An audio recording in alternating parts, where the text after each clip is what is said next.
Thanks for joining here friends, welcome to my channel. Friends, आज का हमारा topic है कि अगर आपके बाल चिकने हैं तो इन बालों की रूटीन क्या होनी चाहिए, यानी आप इनकी किस तरह हिफाजत करें, आपकी केयर रूटीन जो है इसके लिए क्या होनी चाहिए। आज की वीडियो में हम ये जान पाएंगे। फ्रेंड्स, यहाँ पे रिक्वेस्ट करना चाहूँगी, प्लीज़ चैनल को सब्सक्राइब जरूर कीजिए। सब्सक्राइब बटन पर क्लिक कीजिए, साथ बेल आइकन पर भी क्लिक कीजिए। इस पर क्लिक करने से आपको हमारी हर नई आने वाली वीडियो की अपडेट मिल सकेगी और आप हमारी वीडियो रोजाना सबसे पहले देख सकेंगे। फ्रेंड्स, टॉपिक की तरफ आते हैं।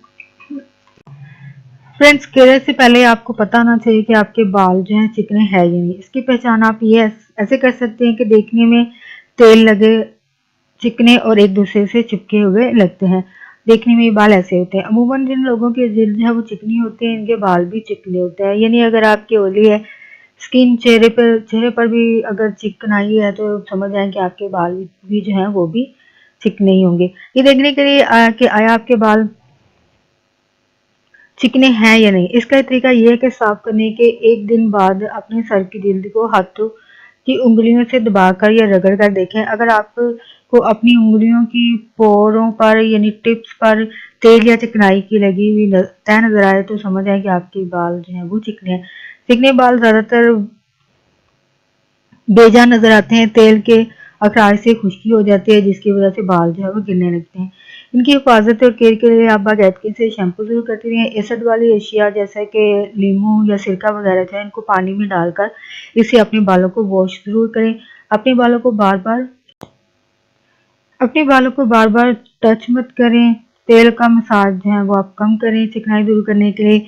देसी तरीके टोटके वगैरह आप जरूर यूज करें। कंडीशनर जो है बालों की जड़ों पर ना लगाएं। वैसे भी कंडीशनर की जो राइट मेथड होता है लगाने का, अगर आप यूज करती हैं तो रूट्स के ऊपर कभी नहीं लगाना चाहिए। सिर्फ जो बाल हैं सामने से नीचे की तरफ जितनी लेंथ है वहां तक तो आप लगा सकते हैं, लेकिन आप इनके जड़ों पर नहीं लगा सकते हैं। ये इसका मेथड होता है।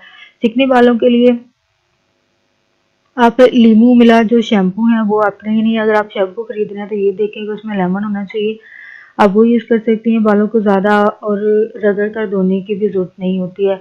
और अगर आप ब्रश कंघी कर रहे हैं तो वो भी आपने आहिस्ता आहिस्ता से आराम से करना है।